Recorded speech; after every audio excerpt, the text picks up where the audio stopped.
తెలంగాణలో రైతు రుణమాఫీ ఏదైతే ఉందో ఇది రాజకీయ విభేదాలకి రాజకీయ సవాళ్ళకి కూడా ఒక వేదికగా అయింది.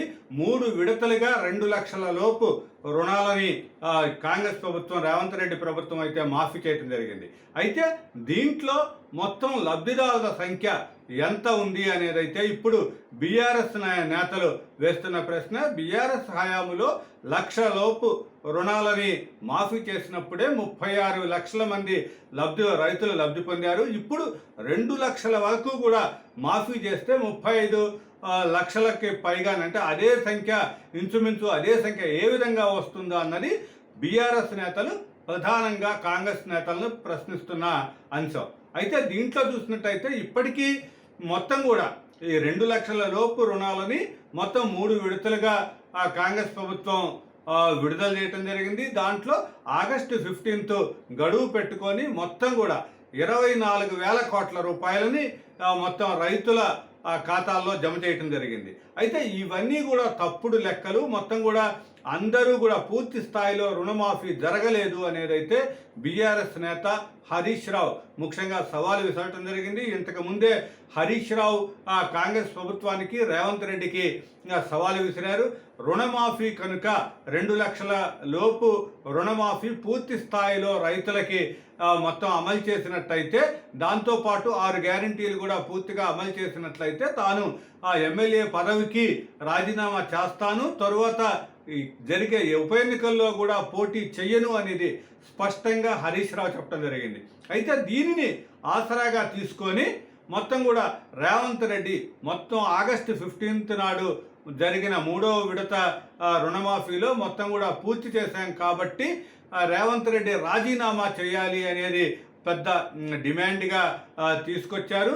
చేతనైతే ఇప్పుడు మేము 2 లక్షల లోపు రుణాలని మాఫీ చేసి చూపించాం కాబట్టి నువ్వు మాటని నిలుపుకొని రాజీనామాని, ఎమ్మెల్యే పదవికి రాజీనామా చెయ్యంటూ హరీష్ రావుకి అయితే ముఖ్యమంత్రి రేవంత్ రెడ్డి సవాల్ విసరటం జరిగింది. అయితే ఈ వ్యవహారం అంతా ఇప్పుడు ఆ 2 పార్టీలు బీఆర్ఎస్ కాంగ్రెస్ నేతల మధ్య ఆ సవాళ్ళు ప్రతి సవాళ్ళుగా మారింది. దీంట్లో అంటే ఇక్కడ నేను చెప్పిన మాటకి సవాలుకి కూడా కట్టుబడి ఉంటాను. హరీష్ రావు చెప్తూనే పూర్తి స్థాయిలో కాంగ్రెస్ ప్రభుత్వం రైతుల రుణమాఫీ చేయలేదు, అందరినీ కూడా ఎగరగొట్టారు. మొత్తం కూడా 24,000 కోట్ల రూపాయలే మొత్తం నిధుల్ని మంజూరు చేయడం జరిగింది.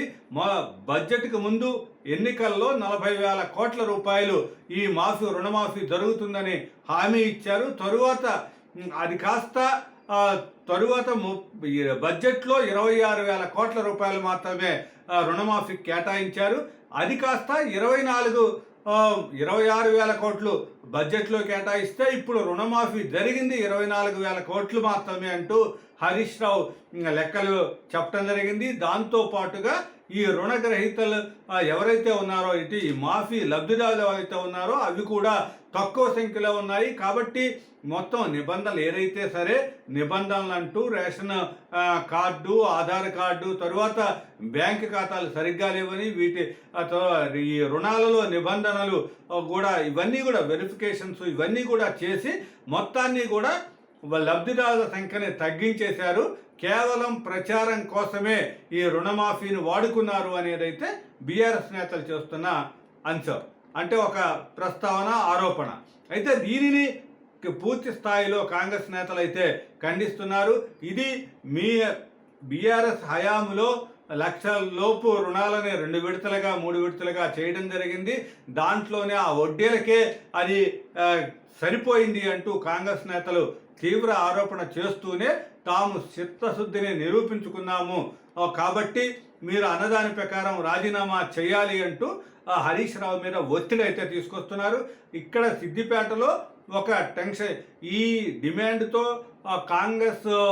యూత్ కాంగ్రెస్ ఆధ్వర్యంలో మొత్తం హరీష్ రావు రాజీనామా కోరుతూ ఈ ఎమ్మెల్యే కార్యాలయం మీద కూడా ముట్టడి చేశారు. కాబట్టి అక్కడ కూడా మొత్తం కార్యాలయంలో అంతా కూడా ధ్వంసమైన సంఘటన. ఆ సిద్దిపేటలో కూడా టెన్షన్ వాతావరణం ఏర్పడింది. ఈ నేపథ్యంలో పూర్తి స్థాయిలో అయితే బీఆర్ఎస్ కాంగ్రెస్ నేతల మధ్య అయితే ఒక యుద్ధం నడుస్తోంది. తాజాగా కేటీఆర్ కూడా రంగంలో దిగి మొత్తం కూడా ఒక ప్లేసు డేటు నిర్ణయించండి. దానికి నేను హరీష్ రావు వచ్చి మొత్తం కూడా మీ లెక్కలు మా లెక్కలు ముందు పెడదాం. ఎవరు వస్తారు? సీఎం రేవంత్ రెడ్డి వస్తాడా, లేకపోతే ఉప ముఖ్యమంత్రి భట్టి విక్రమార్క వస్తారా, ఇద్దరూ కలిసి వస్తారా, ఎవరైనా ఇష్టం, వ్యవసాయ శాఖ మంత్రి వస్తారా అనేది మీరే తేల్చుకోండి, ప్లేసు డేట్ని సిద్ధం చేయండి అంటూ కేటీఆర్ అయితే సవాల్ విసరటం జరిగింది. అట్లా చేసి మొత్తం కూడా లెక్కలు చెప్పినట్టయితే తాను కూడా రాజీనామా చేస్తానంటూ మరో సవాల్ విసిరారు.